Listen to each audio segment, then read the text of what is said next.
Oi, tudo? Nesse vídeo a gente vai falar sobre Hairspray. Primeira versão de todas, versão de 1988 e a sinopse. É 1960, segregação racial ainda um pouco presente nos Estados Unidos. Nossa personagem principal é a Tracy Turnblad, uma adolescente de Baltimore que é apaixonada por dança. E ela se inscreve em um programa local de dança que chama The Carney Collins Show. Nesse programa só tem dançarinos com estereótipo de beleza adequado. Ninguém achou que ela ia passar, nem ela mesma achou que ela ia passar, porque ela era considerada acima do peso. Ela passa. Ela vira famosa do dia pra noite. E o fato dela ficar tão famosa e o fato dela ser tão diferente de todos os outros dançarinos é suficiente para acabar com o reinado do show Carney Collins e provocar uma integração racial. Ou seja, a Tracy é top. Hairspray foi dirigido pelo John Waters, ele além de diretor foi roteirista e ele também atuou como psiquiatra da Penny. O John foi um dos precursores do cinema underground e ele ficou conhecido pelos seus filmes que satirizavam da classe média norte-americana. Mas foi com Hairspray que ele ficou muito famoso e acabou lucrando 8 milhões de dólares nas bilheterias lá nos Estados Unidos. O John, o Andy Warhol e os irmãos George e Mike Cooker, eles foram os responsáveis pela popularização do cinema camp, que é uma interpretação exagerada, e a gente percebe isso em Hairspray e no Pink Flamingos, ambos do John. De acordo com a Susan Sontag, que é uma escritora e crítica de arte, o camp é uma estética especial que ironiza o que é dominante.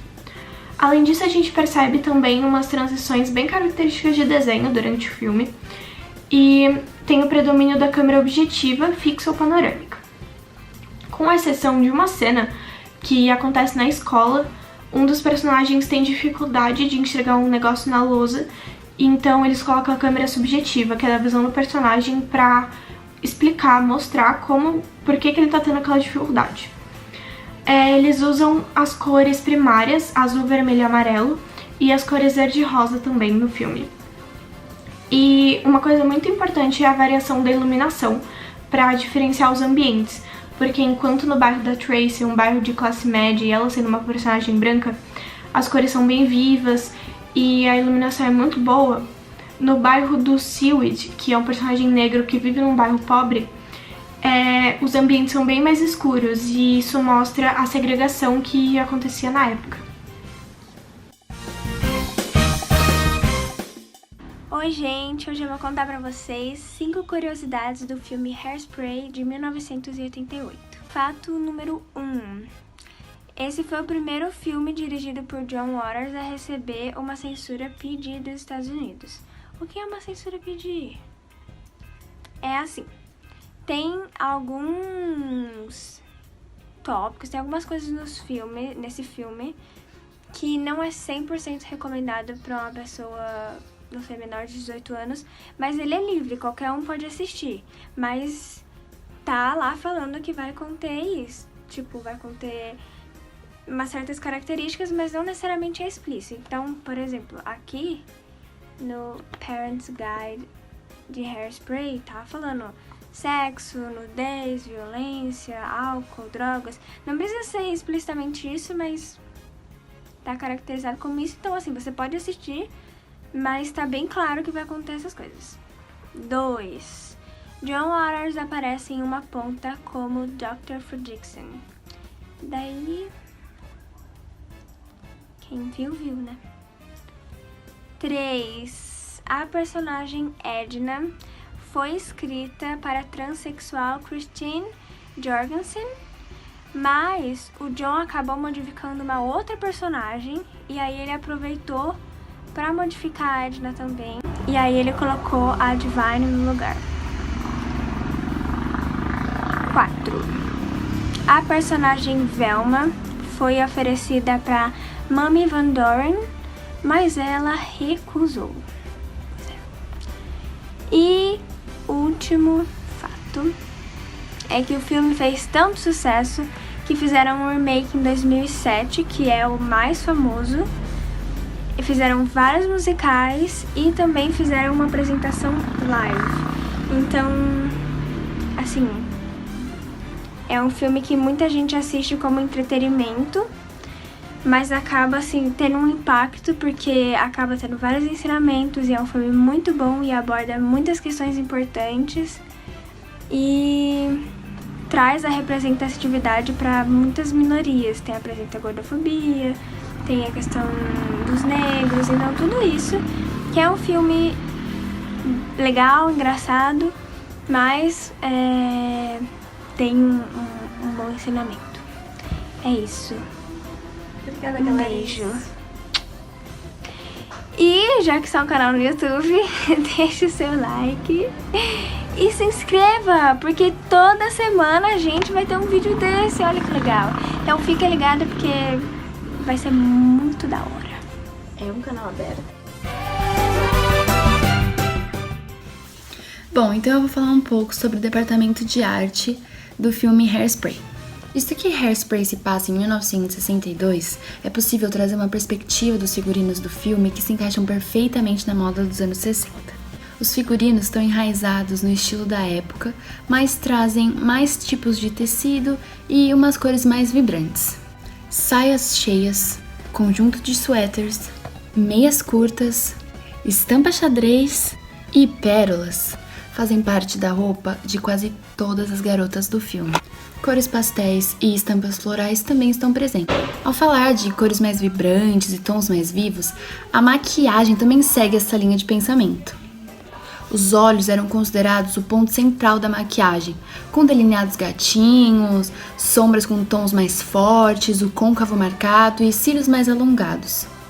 E de fato podemos perceber todas essas características muito presentes no filme, principalmente quando foram caracterizar a mãe de Tracy, que no caso é interpretado por um homem. Recebendo o nome de Hairspray, não podíamos e nem conseguimos deixar passar os cabelos grandes que tomam conta da tela. De certa maneira exagerada e chamativa, mas com certeza caracterizando a utilização de spray de cabelo, dá vida ao penteado tão característico, valoriza a moda da época e ainda enfatiza o nome da obra. Em questão de cenários, fica bem claro que as cores são muito mais vivas do que é na realidade. Em quesito de finalização, maquiagem, figurino, cenário, as cores são bem mais destacadas do que é na verdade.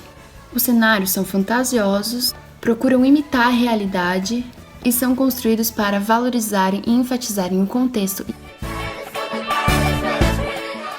Oi, gente!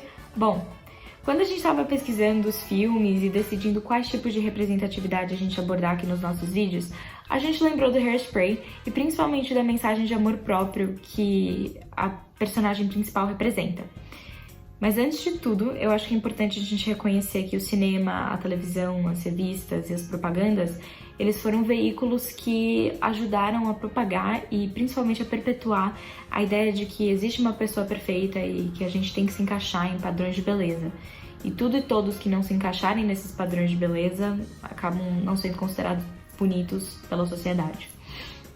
Assim, por exemplo, atrizes que vão se encaixar nesse padrão, elas têm a oportunidade de interpretar personagens com arcos narrativos muito mais variados, muito mais desenvolvidos e muito mais complexos, porque é o que o público, teoricamente, é induzido a ver e é o que as pessoas escrevem sobre. Enquanto isso, as atrizes que se encontram completamente fora desse padrão, ou parcialmente fora desse padrão, elas geralmente acabam tendo papéis menores e arcos narrativos mais simples, porque as pessoas simplesmente não escreviam histórias sobre isso. E aí chega a Tracy, e a Tracy vai chegar pra quebrar com esse padrão. Porque ela é uma personagem gorda, mas esse não é o foco da história dela. A história dela não se resume apenas em problemas de autoestima, ou como ela tá infeliz com a aparência dela e precisa de um makeover pra se sentir melhor, ou sobre como ela sofre bullying, que é o que geralmente acontecia, né? Por exemplo, a Martha Dunstock, de Heathers. Heathers foi um filme que foi lançado, inclusive, no mesmo ano de Hairspray, e a Martha é uma personagem completamente oposta em quesitos de personalidade a Tracy, porque ela acaba caindo um pouco nesse clichê. Bom, voltando pra Tracy, então, a história dela acaba se resumindo no fato dela ser uma adolescente que tem um crush, ela gosta de dançar, ela tem um programa de TV favorito, ela tem um estilo próprio, ela é otimista e o mais importante é que ela nunca pede desculpas por ser quem ela é. Mesmo vivendo numa sociedade onde as pessoas esperam que ela tenha esse comportamento em relação à aparência física dela.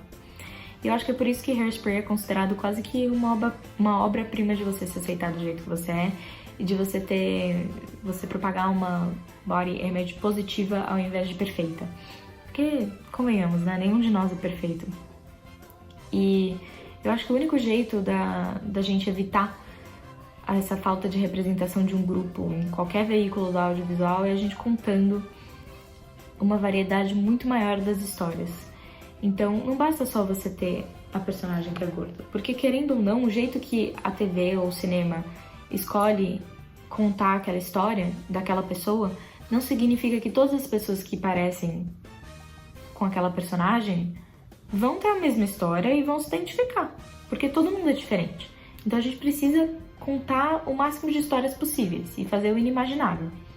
E além disso, é importante a gente também lembrar que na vida a gente vai ter personagens como a Tracy, mas a gente também vai ter personagens como a Martha. Tipo, a gente não pode excluir uma coisa da outra. Tá tudo bem, desde que essas histórias sejam contadas, que o público conheça essas histórias, fique familiarizado e não cresça achando que a gente tem que ter uma aparência específica para ser feliz. E eu acho que por hoje é isso. Eu espero que vocês tenham gostado, que vocês tenham aprendido coisas novas. Eu vou deixar 3 artigos, eu acho que são 3. Eles estão em inglês, eu não sei se tem traduzido em algum lugar, mas são 3 artigos super legais que falam sobre Hairspray, que falam sobre essa questão de imagem, né, e aparência. Eu vou deixar lá no fórum para quem se interessar e quiser ler. Eu li, eu achei bem legal. E é isso, gente. Beijo pra vocês e até o próximo vídeo.